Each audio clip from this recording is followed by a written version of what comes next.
Di mana Allah berada? Pertanyaan mengenai di mana Allah adalah pertanyaan teologis yang sering muncul dan dijelaskan dalam berbagai tradisi Islam. Berikut adalah penjelasannya berdasarkan perspektif akidah Islam. 1.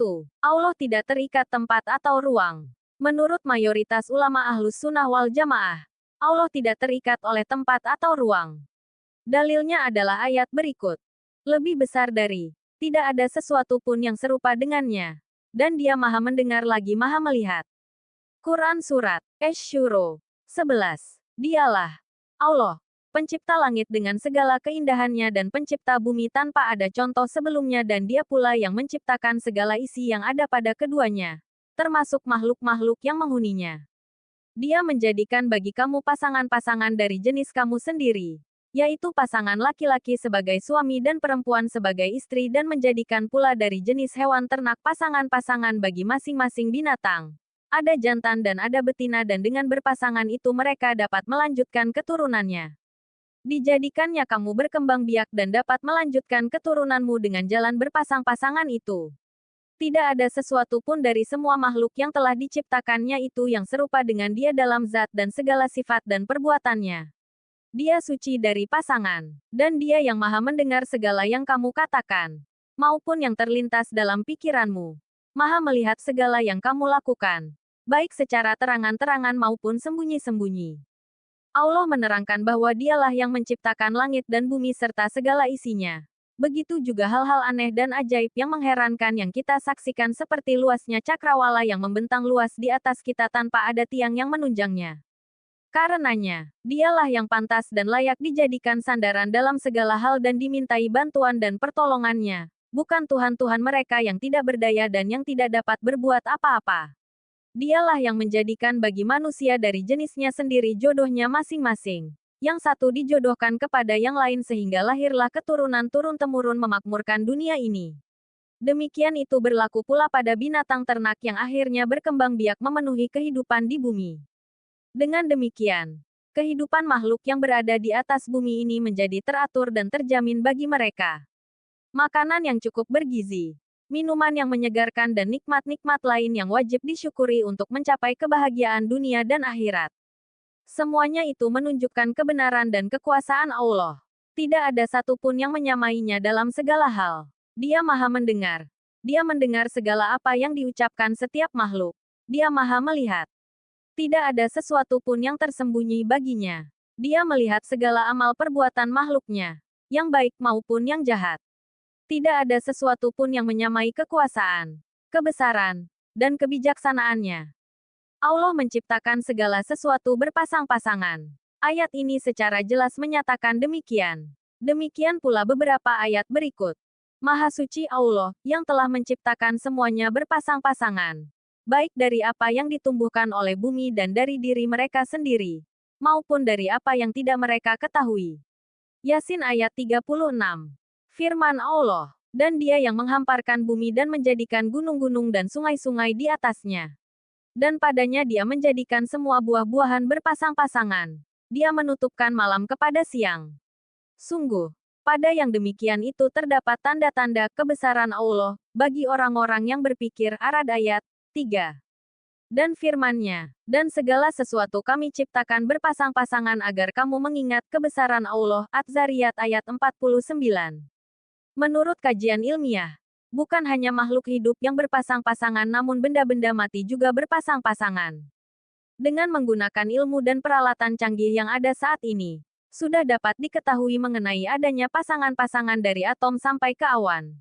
Atom yang tadinya diduga merupakan wujud yang terkecil dan tidak dapat dibagi, ternyata ia pun berpasangan.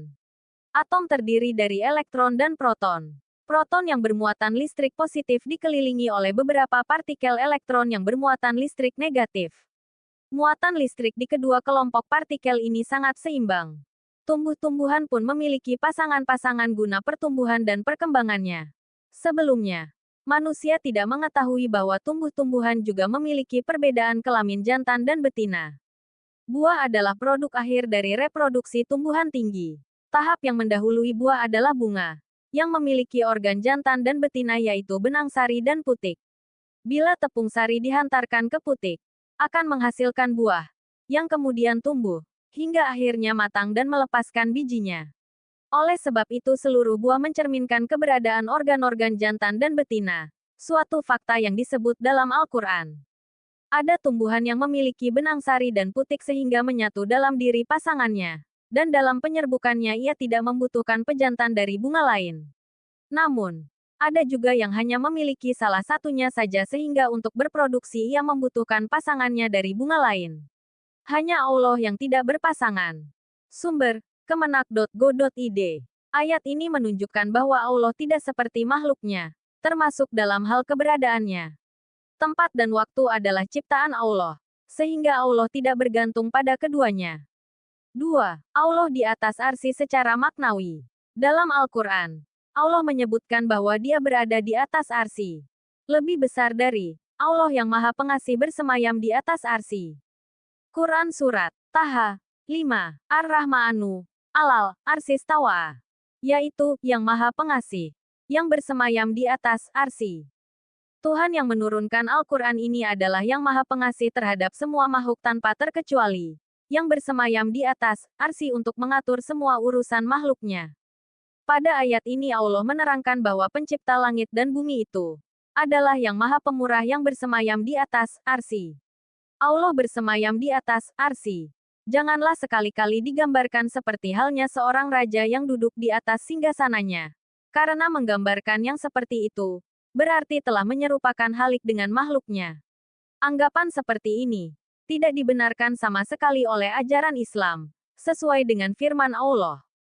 Tidak ada sesuatu pun yang serupa dengan Dia, dan Dia yang Maha Mendengar, Maha Melihat. Asy-Syura ayat 11.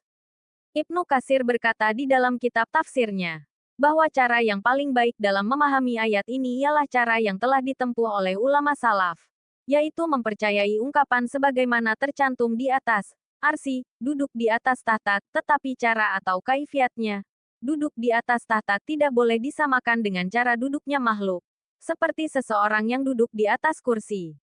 Hal itu sepenuhnya adalah wewenang Allah semata-mata. Manusia tidak dapat mengetahui hakikat. Sumber, kemenak.go.id.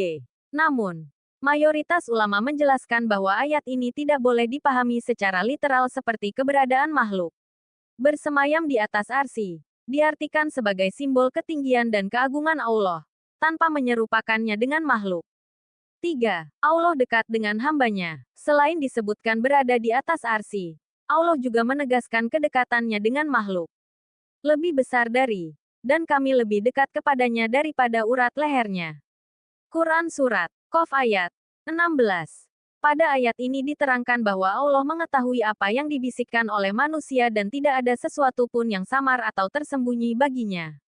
Dan sungguh, kami, yakni Allah dengan kuasanya bersama ibu bapa yang dijadikannya sebagai perantara telah menciptakan manusia dan mengetahui apa yang dibisikkan oleh hatinya, baik kebaikan maupun kejahatan.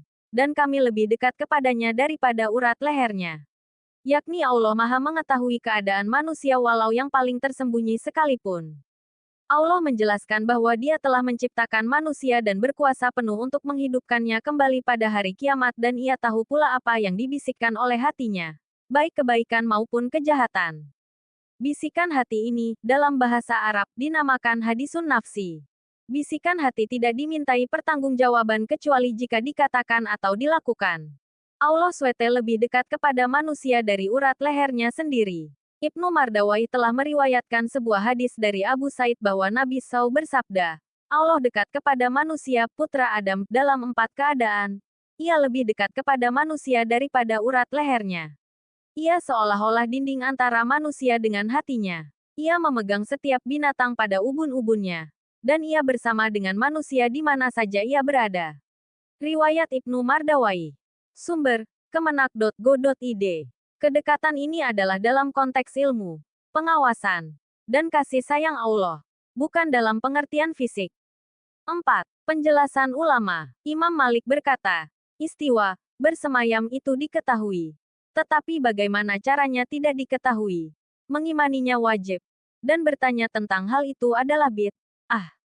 Imam Al-Ghazali dan ulama Asariyah lainnya menekankan bahwa pertanyaan, di mana tidak tepat ditujukan kepada Allah karena Allah di luar ruang dan waktu.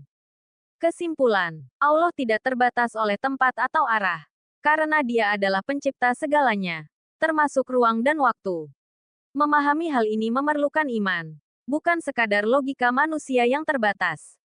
Dalam Islam, kewajiban kita adalah meyakini bahwa Allah ada, Maha Kuasa, dan selalu mengawasi kita, tanpa mempersoalkan bagaimana atau di mana.